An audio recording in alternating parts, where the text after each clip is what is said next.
All right, we've just hit the hour, so let's make a start. But before I do, please just note that this presentation is being recorded. So if you wish to remain anonymous, please click on the video icon at the bottom to hide your image and change your name if you do wish to remain anonymous.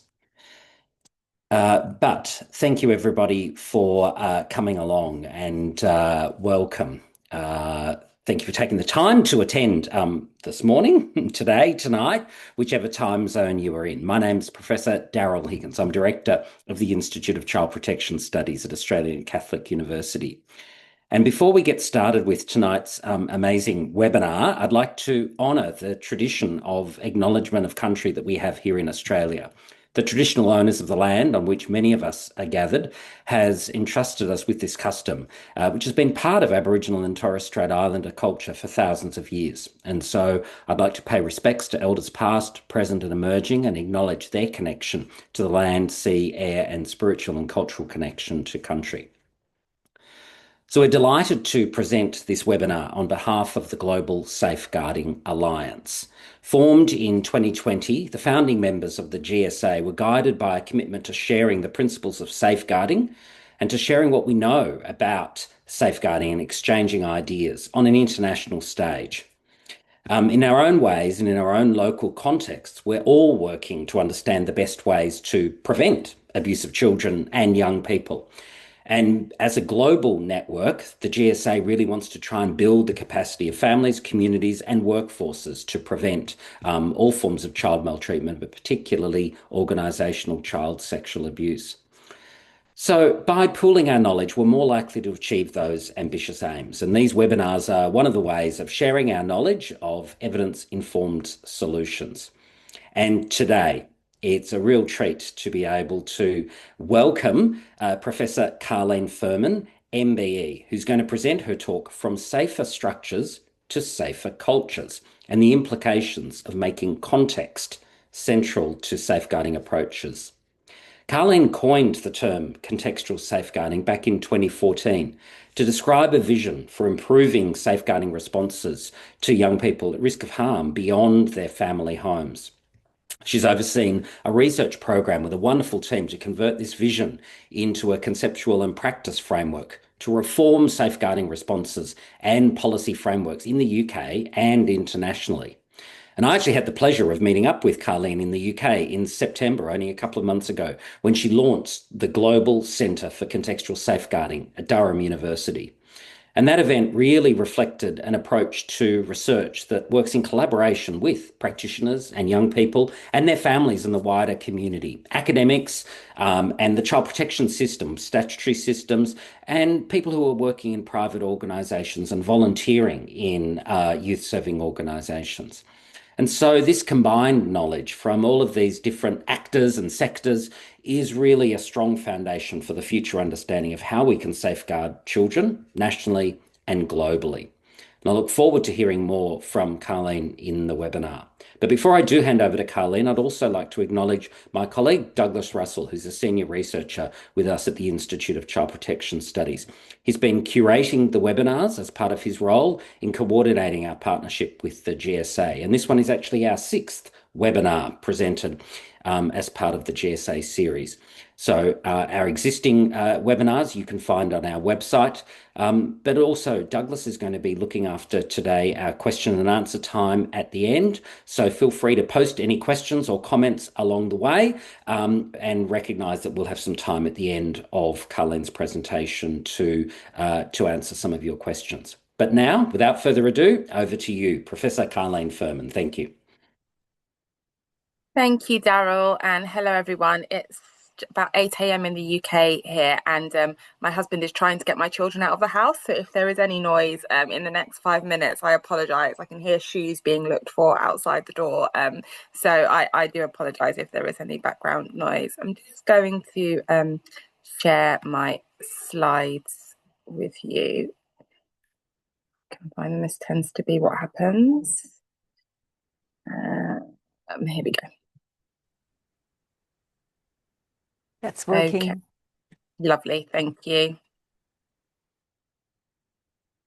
Okay, so as Daryl says, I'm from the Global Centre for Contextual Safeguarding, and this presentation is really a point of reflection where I want to share with you what we've learned in trying to implement contextual safeguarding approaches in child protection systems, but also in organisations such as schools, faith groups, youth clubs and sports organisations, where we initially started to look at their structures and have ended up focusing much more on their cultures. As we've started to embed a context central approach. To do that, I'm going to first talk to you about what contextual safeguarding is and why we introduced it in the UK and what some of the key implementation features are. I'll start with those structural features, so the changes that have been made in organisations that have used contextual safeguarding. But then I'll think about some of the cultural facilitators that have made contextual safeguarding work or undermined it in those organisations, and leave you with some questions to reflect upon in terms of how this might work in your own context or setting. What is the contextual safeguarding framework and why was it introduced? Well, back in 2015, we faced a challenge in the UK. We had about 15 years of dedicated work focused on trying to develop responses to the sexual exploitation of children, often in contexts beyond their family homes, in community settings, in friendship groups, some organised, some disorganised, and had seen serious failings in organisations charged with protecting children from that type of harm, and then increasing concerns around other forms of harm in spaces and places beyond the family home, including children being criminally exploited to distribute drugs, peer-to-peer sexual abuse, abusing young people's own intimate or romantic relationships, and all of these harms, there was a struggle to really respond to them comprehensively. And what we had were children describing quite clearly the context in which they were experiencing harm. So as Sarah said in this excerpt, she said, if you're rude to them, then they'll beat you up. And I've seen how they beat up people, how everyone's scared of them. I said no for something very little. I've been beaten up and bottled, and I realised if I did say no, what would happen? I was pressurised and scared. I knew deep down I didn't want it because I was still young, but I didn't have a choice. And this was Sarah, age 13, describing the sexual abuse and exploitation she experienced from a group of young people, all aged 15 to 16, who were in school with her, although most of the abuse occurred in public spaces outside of school. And Sarah's mother described really having very little influence or control over the situation, as you can see in this quote here, where she says that Sarah was being controlled by others more powerful than her. But the professionals involved in protecting Sarah really described her as difficult to engage with, anti-police, and someone who places her friends and gang associates as a higher importance than her family. And this time, this was not an unusual account where professionals really focused on either the capacity of Sarah's mother to protect her, and in this case, Sarah's mother was doing all she could and felt like things were overwhelming her. And if parents were trying to do all they could, the focus then became Sarah, what Sarah was doing, what Sarah was saying, and Sarah's unwillingness to speak to professionals, to continue to spend time with her peers, was seen as the problem. And so the interventions were really focused on targeting Sarah, not targeting the context in which Sarah said she didn't have a choice. When I coined the term contextual safeguarding and then converted it into a framework, the goal was to resolve this mismatch, to try to create a system that could respond to the context where children like Sarah were unsafe instead of just responding to Sarah. And the framework is organised into 4 parts. The first part is that we need to be able to respond to abuse by targeting the context in which that abuse occurs, not just seeing the child in context, which is what we do and is also important for ecological approaches, but actually identifying the context where the harm is happening, assessing those contexts, not just the children, and then intervening with those contexts, not just the children harmed within them, to change the conditions of that context. So whether a child is abused in their family, in their peer group, in their school, in a park, outside a kind of youth-facing organisation where they hang out after school, all of those contexts could be subject to assessment and intervention. The second part of the framework was the legislative basis for it, and we argued that the legislative basis needed to be a child protection basis. At this time in the UK, if a child was abused in their family, they received a child protection response and a response coordinated using child protection legislation. But if they were abused in their peer group or in a public space, the kind of underpinning legislation was largely community safety and criminal justice legislation. So there might be a criminal investigation, there might be dispersal orders, or antisocial behaviour notices, or other types of policing interventions into the public space. But there wasn't a child protection assessment and welfare-based plan targeted at that peer group or that public space. So we were arguing that wherever children were unsafe, they always received a child protection response. The third part of the framework was that this needed to happen with partnerships with those who could actually influence those contexts. So social workers collaborating with people that ran shops, worked in hospitality, in retail, in leisure, in parks and recreation, youth workers, those that ran churches, those that ran schools, young people and their wider communities, all being partners in creating safety in those contexts. And the final part of the framework was its outcomes, that we needed to measure our outcomes contextually. We couldn't just ask, is Sarah any safer because of what we've done? We had to ask, is the park she was being abused in any safer? Or have we taken Sarah out of that park and other children have taken her place because the park still remains unsafe, which is absolutely what happened in the case of Sarah. And actually in her case, she was ultimately taken into care, placed into residential care and placed a significant distance from her home community. So the children who were then abused in her place, who had witnessed the abuse of Sarah and knew what the intervention was with her, then didn't tell professionals what was happening to them because they didn't want to be moved away from their home community. So it entrenched harm rather than created safety for those children.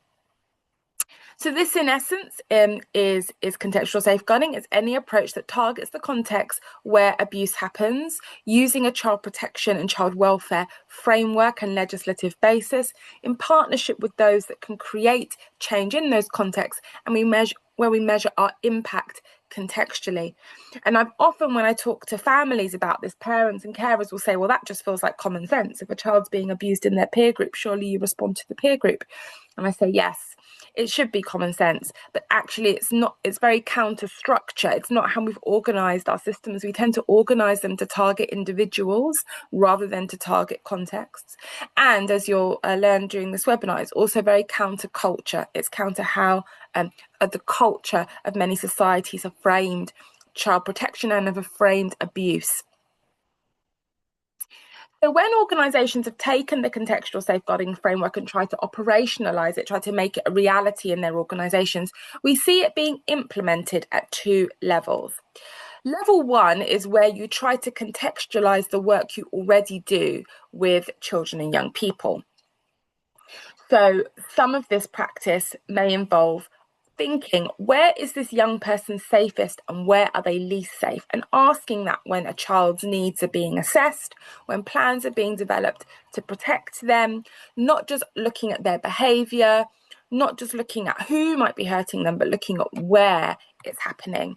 Safety mapping can be a really good tool for this, working with young people to identify their red zones where they feel unsafe, their green zones where they feel safe, and their amber zones where they feel neutral. And some practitioners we see doing this in local neighbourhood settings. Social workers doing it. We also see youth workers do it. We have youth workers based in some of our hospitals. So when children present with physical injuries, they might do safety mapping with them so that when they're leaving the hospital to return home, they identify a safe route for them. But we also see safety mapping happening in schools and in other youth-facing organisations to map the organisation itself and identify any red zones within the organisation, for example. The more that we do safety mapping, it encourages children to think about their experiences contextually And we start as professionals being able to recognise push and pull factors for children. So is what's happening in the neighbourhood impacting what's happening in school? Is what's happening in school impacting their peer group? Is what's happening in their peer group impacting their behaviour at home? And when does the child's behaviour escalate and impact what's happening at school? And all of these things play out online and offline for young people. They're not really separate contexts. Adults often want an additional circle on this slide with online going around the neighbourhood, but in reality, the online space is integral to all of those contexts.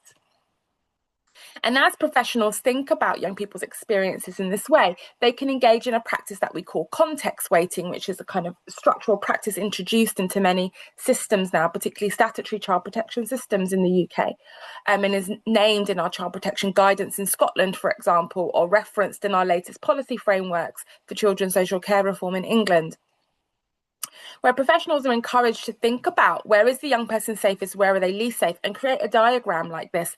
So in this example, the school was the biggest box because that was where the child was most unsafe, followed by their peer group. And what was happening in school was influencing the peer group, which is why those boxes overlapped. But then what was happening in the peer group impacted the family and impacted the neighbourhood, which is why those boxes overlap with the peer group, but are smaller because they had less influence on this young person's safety. For another child, the family box would be the biggest and the school box would be the smallest if the family home was the most unsafe place for them. And as people do context weighting, they can think about whether or not the plan they've put in place to protect an individual child actually targets the context where the child is unsafe, or have they completed an assessment that shows the child is really unsafe at school, but the intervention all focuses on changing that child's behaviour or changing the behaviour of their parents. And we have lots of resources on context weighting on the Contextual Safeguarding website that can be downloaded, including this infographic which guides you through how to do context weighting. And this visual can also be created if you do your own context weighting activity. And as professionals do context weighting, what we see is that they're able to think much more critically about whether their response to abuse is actually meeting a young person's needs, building guardianship capacity around them, which is the protective adults around them, not just their parents and carers. When we think about context, we have to think about all the adults in all the contexts where these young people spend their time, and any environmental factors that are undermining their safety.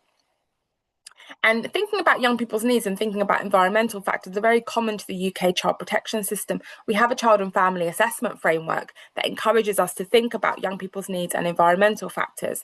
But then it thinks about parental capacity to protect, not guardianship capacity to protect. And when we foreground context, we start to talk more about wider access to protective adults in addition to young people's parents and carers.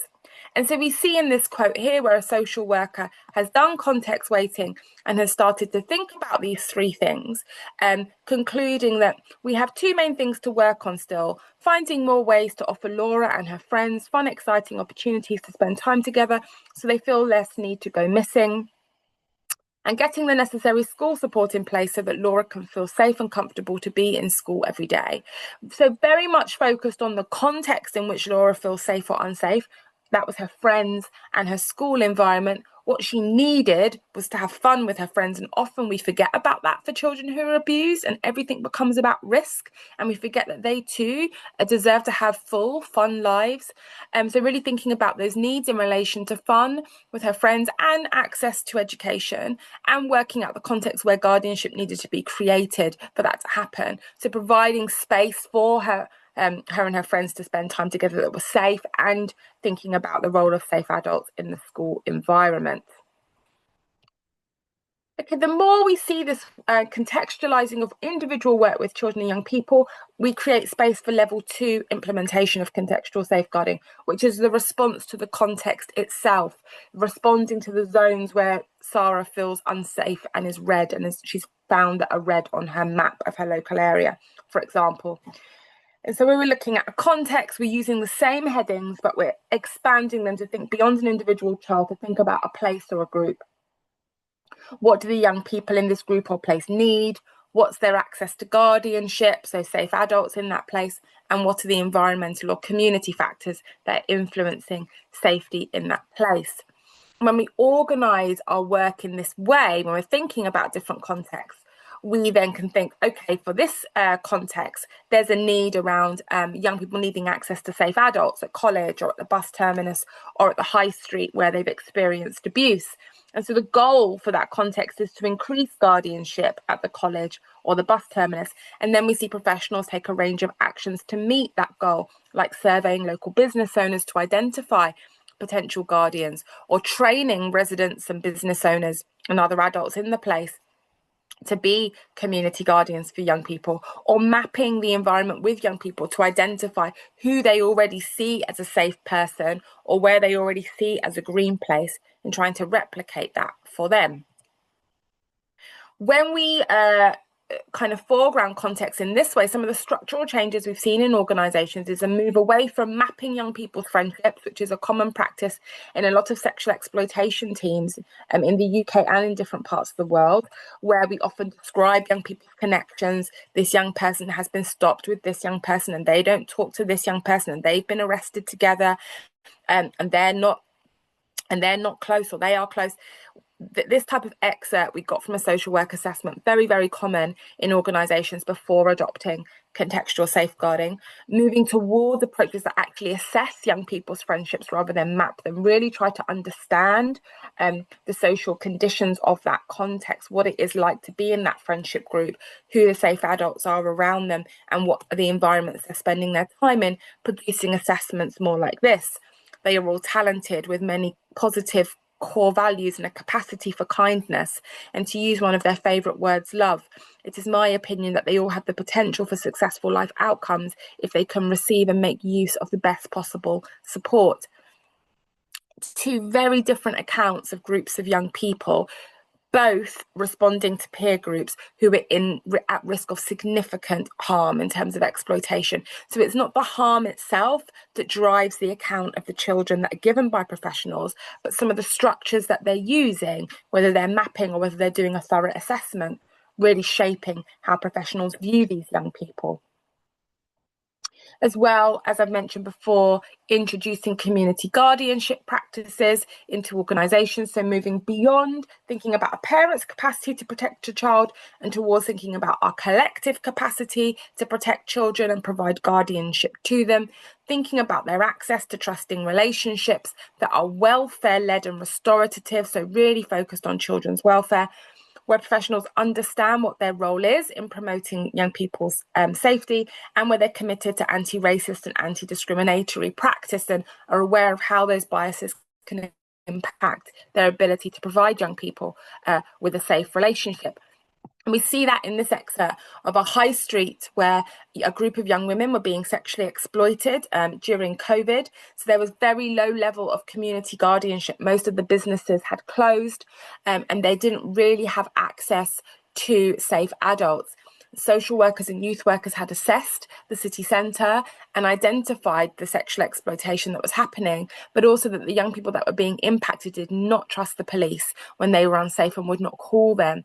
And local business owners had previously raised concerns about this before COVID, and sex workers had also said they were concerned about these young people, but there was very low levels of community guardianship available. So the professionals focused on trying to restore the relationship between the young people and the police. And that could only be achieved by a restorative approach and by the police, because there had been misconduct previously, which meant those young people just did not trust them. So the police offered their horses as a source of equine therapy for those young people. And in that process started to regain trust and build and repair the relationships over a period of time, which got to a stage where those young people were able to agree a code word that they would use with the police when they felt unsafe and wanted to be removed from that situation.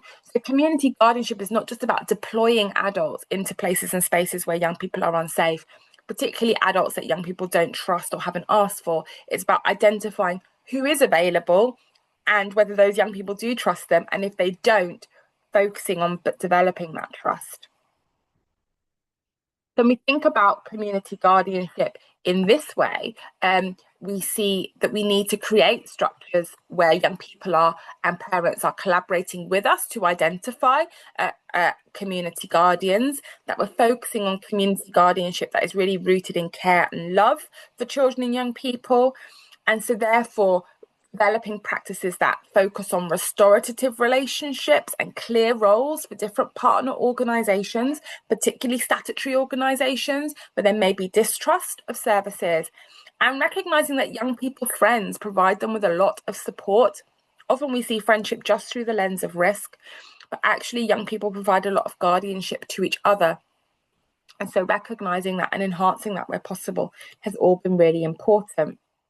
And we saw this all being brought together in one of our local area test sites, where a multi-agency group of professionals who worked together on a panel noticed that a context of a particular hostel, a home where young people were living, was unsafe, and multiple young people in that hostel were unsafe.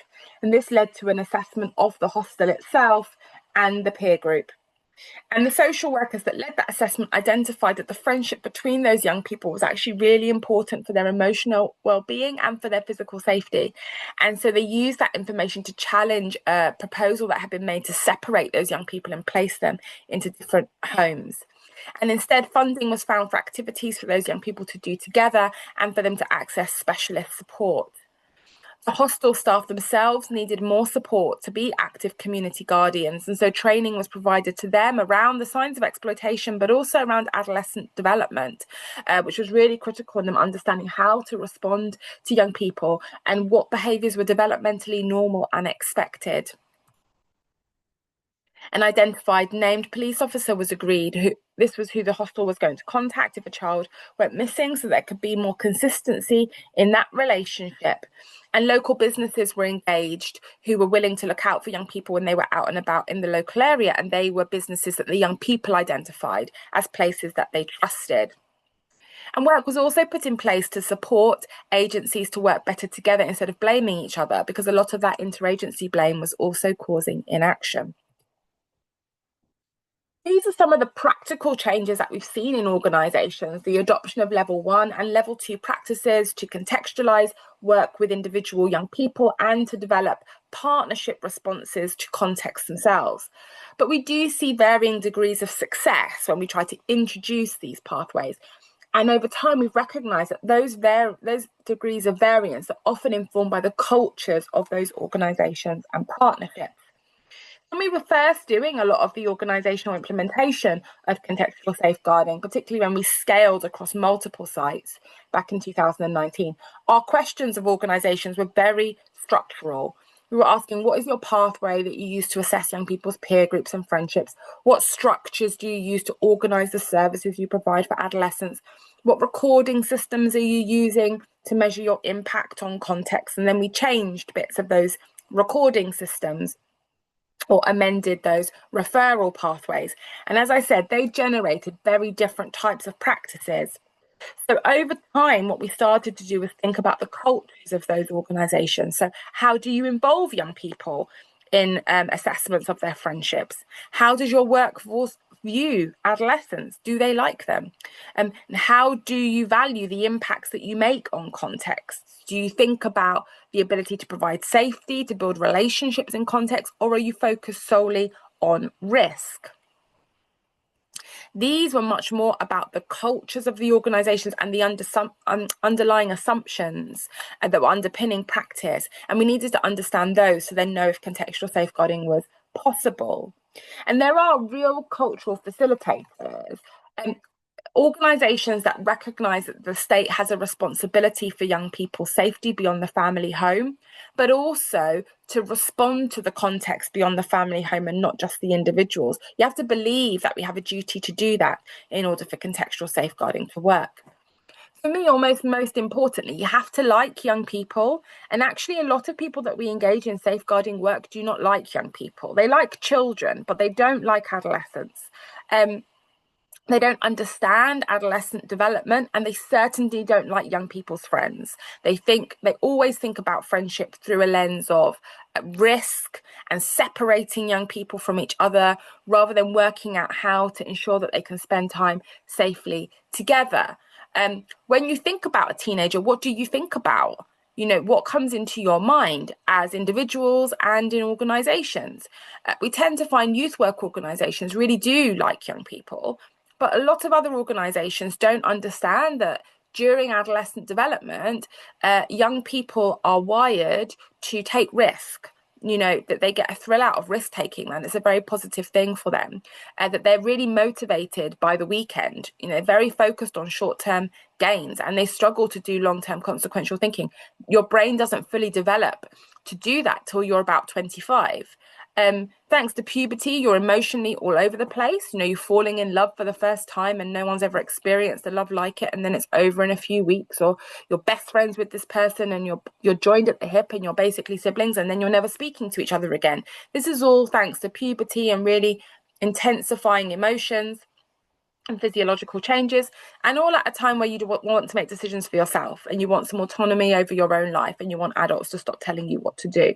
Now, youth work tends to see those things as brilliant opportunities to be able to work with somebody who is willing to take a risk, who can be motivated by a quick win, who feels passionate about their friends and the people who matter to them, and who want to take responsibility for themselves. These are all really positive things. But often wider society and statutory organisations see these things as a problem, because we want young people who take no risks, understand the long-term consequences of their decisions, are emotionally stable and do as they're told. And that is just not developmentally normal for an adolescent at all. So really getting underneath the skin of how young people are viewed in an organisation, how their friends are viewed, and whether adolescent development is even understood and valued is culturally very important to being able to provide safety. We have to think about whether we look beyond individuals when we describe or respond to extrafamilial harm. We often see organisations that are able to describe extrafamilial harm, exploitation and abuse that occurs outside of families contextually, but they don't always think about responding to it in that way. Their response comes back to responding to the individual children. And some of this is about whether you can believe that contextual change is possible. You have to be hopeful if you want to do contextual safeguarding. If you're cynical, it won't work. If you think there's always been abuse in this location, this family's always been a nightmare, these friendship group just needs to be separated, we can't possibly do anything to change those things, and contextual safeguarding can never take hold. What do those cultures look like when we see them in operation? Well, firstly, what we see is a foundation of care for children and young people. What do I mean by that? Well, firstly, we see an approach that centers relationships really powerfully, relationships between young people and their friends and families and communities, relationships between young people and professionals, and the relationships between professionals, and tries to think about what those relationships offer us in terms of safety, rather than thinking simply about systems, data, numbers, very depersonalized approaches to protection. Caring responses therefore really humanize the people involved. And often in practices around abuse, we can dehumanize children very quickly. We start to refer to them, and we saw this in the UK, as risk numbers. They're scoring an 18 out of 20 on a risk matrix, or they're an amber, or they're a red, or they've been missing this many times in the last 3 months. And we forget that these are children who laugh, have nightmares, worry about people, love and care for people. And all those things are action points, options for us to create safety for them. When we forget about them, we fixate on the risk, the harm, the abuse, and the rest of their life is lost in the system. And when we recognize contexts in which they're trying to access safety and struggling to do so, we also can therefore provide care, because we're not seeing them as abstracted from loads of context, just individuals floating about nowhere. No, they're rooted in places and spaces. And we need to be able to recognize those if we're to maintain that humanizing approach. And we really see that in this quote from a parent who was describing her experience of a child protection system that had adopted contextual safeguarding and was trialling a risk outside of the home child protection pathway. And she had experienced the previous work of that authority before they used contextual safeguarding. And so she's comparing them. And she said, they were saying, we want to make this work so you can have the best life. We're not here to take you away, not telling us how stupid she is or what horrible mistake she's making and it's all her fault and she should know better. We haven't had any of that this time. It's been very understanding, very calm. And this account from this parent really moved me because there are so many things in that short excerpt that are important for us to think about when we think about cultural facilitators of contextual safeguarding. Care is riddled through it, but you can see that she's recognizing professionals who don't just want this child to survive, they want this child to thrive. They want you to have the best life. Okay. We're not here to remove you from context. We recognize the context in which you're spending your time. We recognize your behavior in that context. This isn't about your behavior. Going right back to that quote about Sarah right at the start. And it's very understanding. It's very calm, not risk orientated, knee-jerk reactions, considering what this child needs and how to give her a full and safe life. When cultures are aligned to contextual safeguarding, we also see a very robust recognition of what it means to be welfare orientated. The contextual safeguarding framework requires us to use child welfare legislation and child welfare frameworks to organise our responses to abuse and exploitation. And often people think that they're doing that because of who's involved. We've learned that simply having social workers involved, having youth workers involved, having child welfare organisations involved doesn't actually mean practices are welfare orientated, because many organisations have been heavily informed by justice orientated practice, and that is not the same as welfare orientated practice. You need to understand the difference, because contextual safeguarding does require us to be welfare orientated. If we are welfare orientated, it means our priority is the best interests of children. That is what we seek. And often the best interests of children are undermined when we're adverse to taking risks. It doesn't mean that we discount risk, but we have to ask ourselves, are we making a decision in the best interests of this child, or are we making this decision because we're trying to avoid risk to our own organisations? So often we can over-intervene in children's lives or remove them from opportunities for friendship or fun because we don't want to hold risk, not because it's in their best interest. The space of exploitation in particular has often lost the focus on children's needs. In a contextual safeguarding approach, culturally aligned organisations really prioritise children's needs. We reduce harm by thinking about their needs. And we mitigate risk by thinking about children's needs. Often in the space of abuse and exploitation, crime prevention can be prioritised over children's needs. And when this happens, we can actually leave children with unmet needs. An example of that is across the UK, we've seen concerns about children being groomed and exploited outside fast food restaurants. And the response historically has been to switch off internet access in those restaurants, because if young people can't access the internet, they'll stop hanging around those restaurants and they'll go somewhere else. Now, if we're measuring crime prevention, often that is a successful intervention. There were complaints about antisocial behaviour, grooming outside the restaurant. We switched off the internet, young people stopped going there, complaints reduced. So in that sense, it's been successful. But what we do when we intervene like that is we leave children with an unmet need. In these situations, the unmet need was access to internet. And in the absence of access to internet, what we saw in some cases was children going into the homes of unsafe adults to access that internet, where they were then not visible to anybody. So in our bid to reduce crime, we've actually created a risk and we've left children with an unmet need, and the risk is related to their unmet need. So we must really revert to thinking about needs first if we're being welfare orientated. As I've mentioned already, care is fundamental to this approach, and demonstrating a caring intention in the language that is used to talk about children and families who are experiencing abuse is really critical, not dehumanizing them through kind of fact gathering and intelligence gathering exercises where we forget the person at the center of that information. When we are welfare orientated, we recognise and we address the harms that our systems cause. We do not replicate those harms. And when we're undermining welfare, we replicate those harms. We need to think critically about ourselves and our organisations as part of that. And therefore, when we're thinking about the knowledge that we use to develop our response, we have to use knowledge that comes from relationships. And we saw that in the previous slide with the parent's account of how she experienced that child protection response. Her contribution to it was central, as was her child's, because professionals had built relationships of trust and so were able to share what was going on, rather than relying on data and systems that don't necessarily provide an account of what young people experience, particularly young people that don't trust systems. And we can see that in data that we gather in organisations that develop a contextual safeguarding approach. In this example, a chair of a meeting asks a social worker if she or the family want to share anything at the start of the meeting and reminds them that they can take breaks and leave if they need to.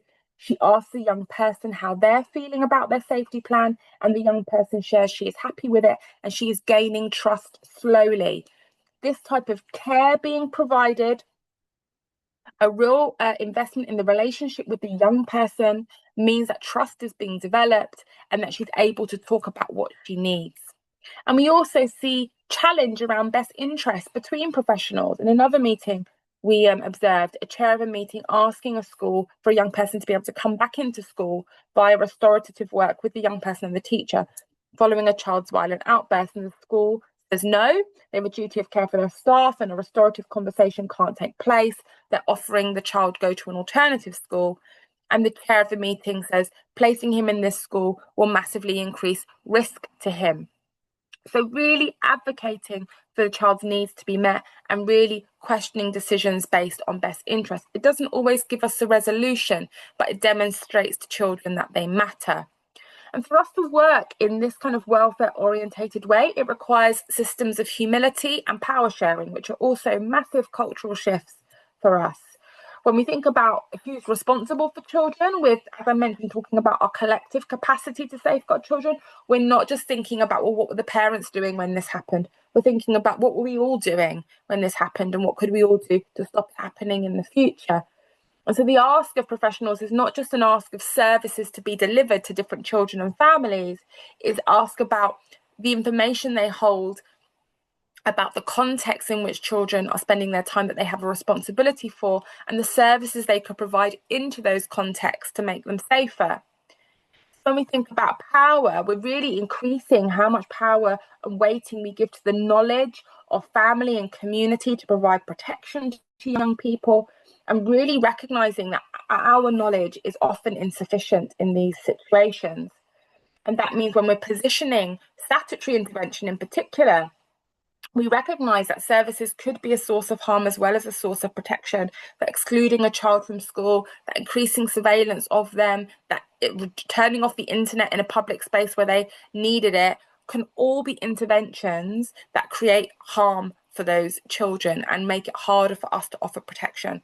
So when we think critically about that, we're much better able to be protective.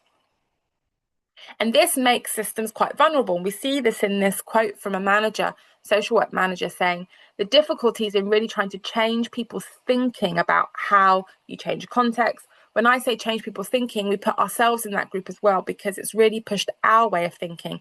It's pushed us massively out of our comfort zone, because I think your child protection staff, you kind of have a really clear pathway, don't you? You don't deviate from that because it protects the children, we think. It protects you as a worker. So it's really trying to come out of that comfort zone and think a little bit differently. And it's left us feeling quite vulnerable at times. Really recognizing this is really difficult work. And if you're thinking it's safe and easy, then the humility and power sharing is probably absent. So when we are able to be humble in our organisations, we are able to make that cultural shift. We recognise how important it is to have our perspectives and priorities challenged, recognising that we don't always hold the whole picture. And we've seen this happen really effectively at the start of the school year. Schools running safety summits with all students to check in about what happened over the summer, where they feel safe or unsafe now on the journey to school, and when they're settling into school, where they feel safe or unsafe in the school building and around it. Is that changing? And often when students are asked to do this, where they feel safe or unsafe is very different to where staff think they feel safe or unsafe. We see the same things happening in other youth-facing organisations. And as we're doing this, we have to be able to acknowledge that our services might be a source of harm as well as a source of protection, because that opens up children's ability to be completely honest with us about what they're experiencing, and rebalancing that power in the relationships that are around those children are going to be really important. So we are reframing our relationships with young people, working towards developing relationships of trust rather than just surveillance of them. Seeing parents as partners in safety planning and assessment rather than the subject of safety planning and assessment, because it's their ineffectiveness that has created risk. When we're thinking about traditional organisations that do safeguarding, social work, policing, health, and so on, really asking them to look inward at their own services and the context they're creating for children, as well as thinking about the safety they're providing. And thinking about those non-traditional partners, hospitality, transport, retail, and so on, as potential guardians through the relationships they already hold in community with children and families. And so I just want to end this webinar with this contribution from young people, because when we go into schools, my colleague Jenny Lloyd does an exercise with students to get a sense of their exposure to sexual harassment and peer sexual abuse within schools, and gives them a set of emojis and asks them to organise them on a spectrum of this never happens in our school or it happens all the time. And this is a photograph from one of those exercises with a group of students. And they're saying abuse in relationships happens sometimes, but it's relatively rare, as is the rating of students, who's most attractive. More frequently, they're receiving unwanted sexual images, pressure to share sexual images, unwanted touching, sexual images being shared without consent, and pressure to perform sexual acts happening all the time. Now, in this particular school, parents were surveyed and they were asked, would you know if sexual harm was happening to your child? 90% of parents said they would and that it wasn't. And what was even more interesting in this school environment was that they had introduced zero tolerance policies to sexual harm, and has said since they introduced it, they'd seen a real reduction in complaints around sexual harm. But when we spoke to the children about this image, what they were saying was, yes, since they've introduced zero tolerance, no one's talking.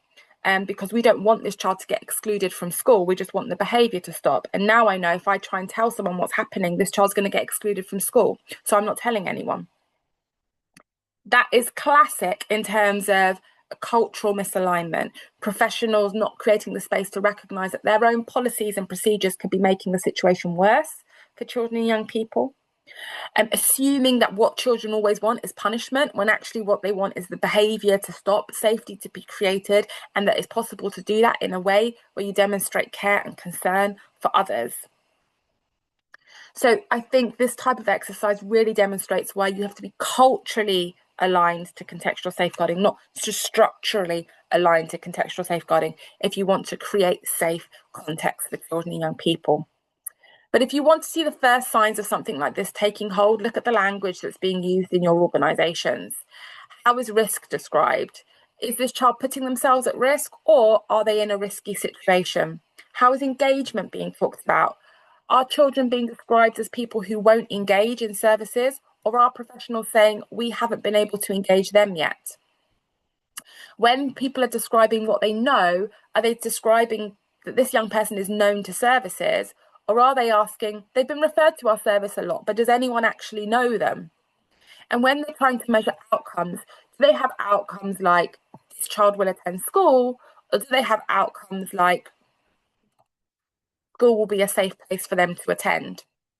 These are very subtle shifts in language, but the latter examples are examples that are culturally aligned to contextual safeguarding, and where context has become central, not just to the structures of the organisation, but the underlying assumptions of the organisation and the culture it holds.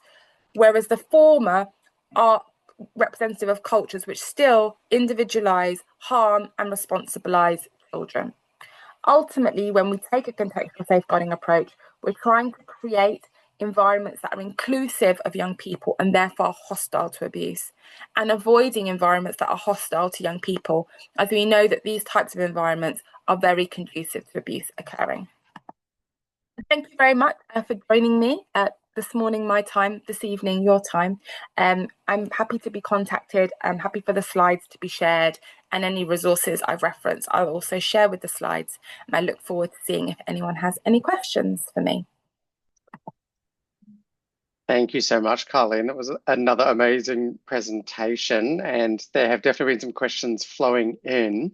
But I'm happy to hand over to people if anyone wants to unmute themselves and ask a question. Carlene, we've got sort of 5 or 6 already. So if any questions aren't answered in the time, I'm hoping that you're okay with us shooting them to you in an email. Yeah.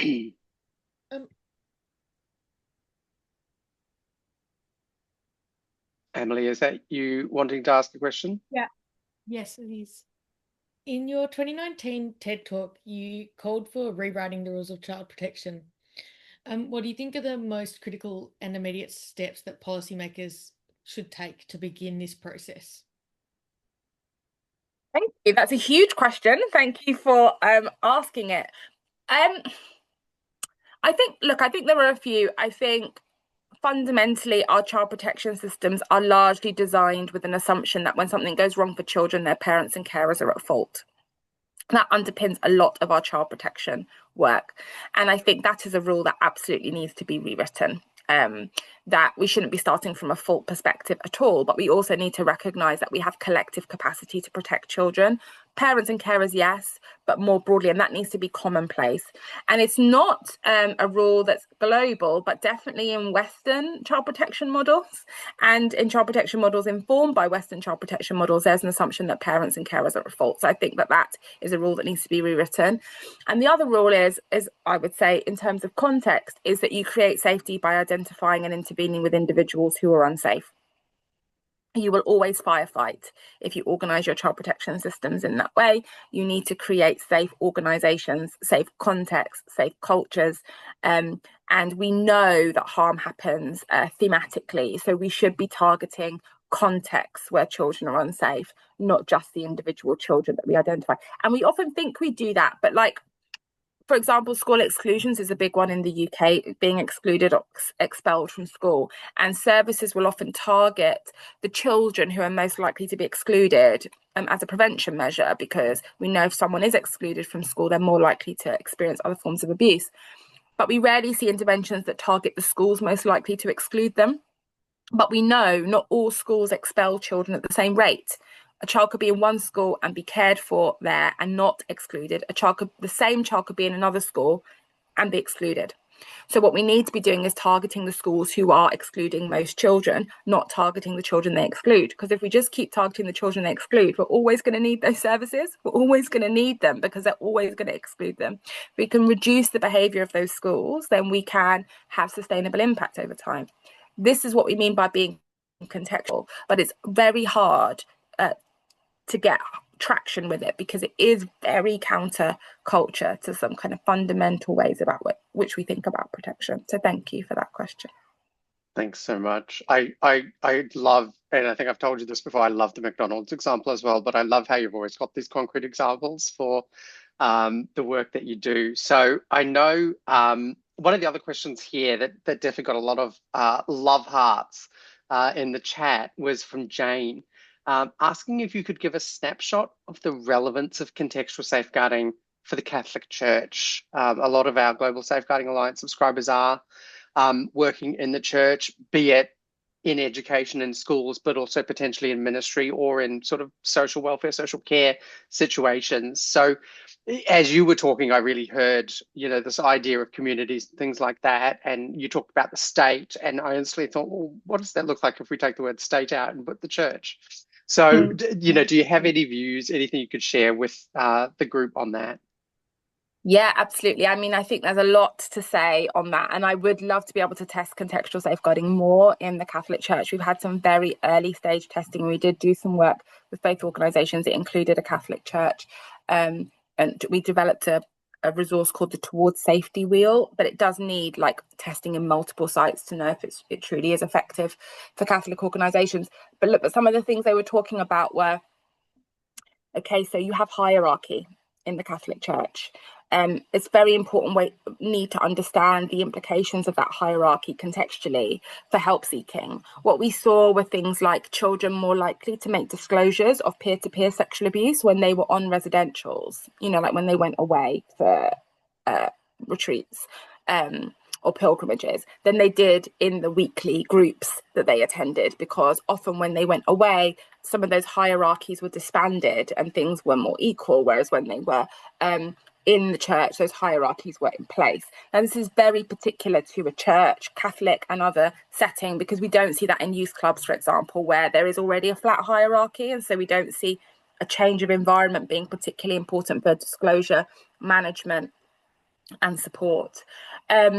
Also, as I said, this tone about how people feel about children and young people, do they like them? Do your congregations like them? Do your church leaders like them? Do they understand anything about adolescent development at all and value children in that way?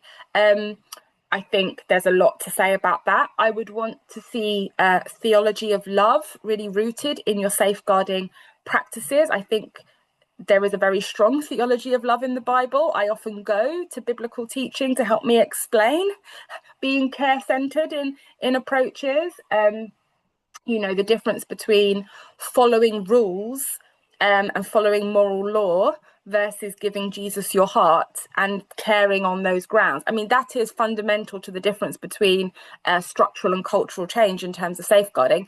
If you see safeguarding as a structural thing that has to happen, policies and frameworks and procedures that need to be put in place, checks and balances that need to be put in place, that is not doing safeguarding.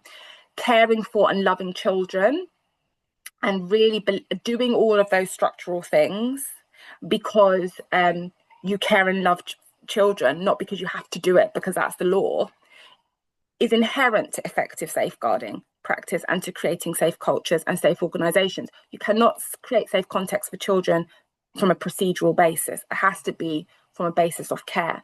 So I think there's lots that the church can take and the Catholic Church can take to assess itself against contextual safeguarding. I do feel like it's a whole piece of work, but I think that there's plenty to do.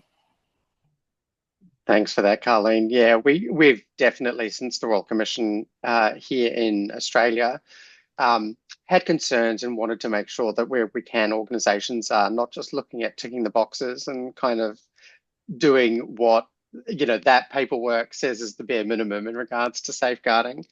So looking at the time, we might have time for one or two more questions. I've got a lovely question here from Justin. This looks like a welcome recognition that a functional community is necessary for safeguarding. And you mentioned trust building issue with police. How does that work when the injustice is baked into the system? So, for example, in parts of Australia where 100% of young people in detention are First Nations, where young people have fewer rights in the justice system than adults, and where there has yet to be successful prosecution for a First Nations death in custody. I suspect folk in the UK or elsewhere might be able to think of other examples of baked in injustice, and I'm pretty sure I've heard you speak about racial differences in regards to what's happening in the UK. So what do you have to help Justin with his thoughts on that? It's a brilliant question. And it's why we emphasize being welfare orientated in the approach. I think so much of what has happened in this space has been heavily influenced by institutions that have been harmful to children.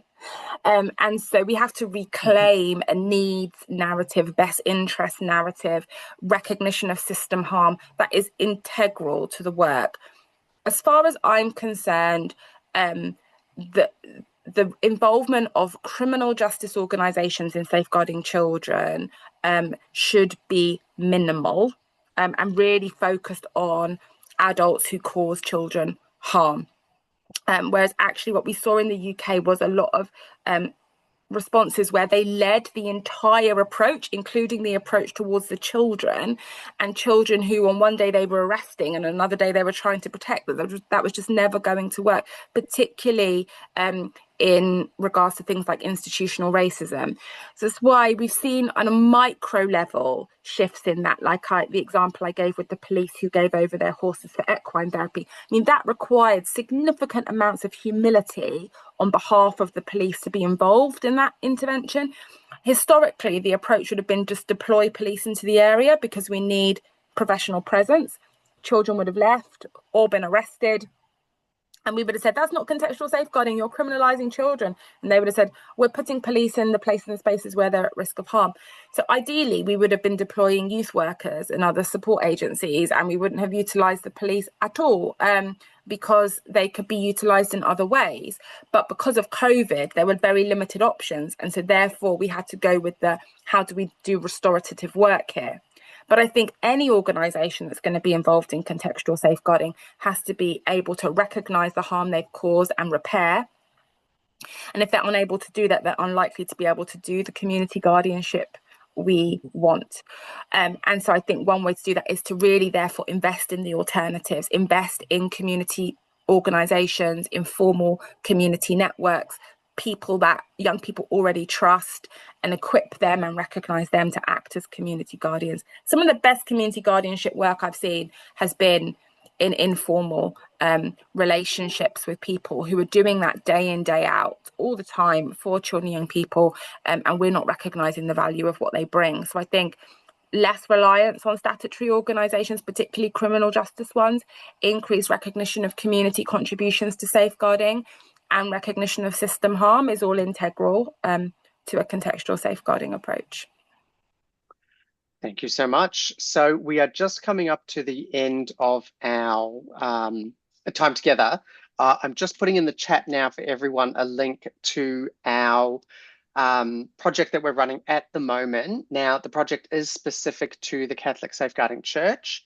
And it is the WISE project, Women's Insights into Safeguarding Efforts.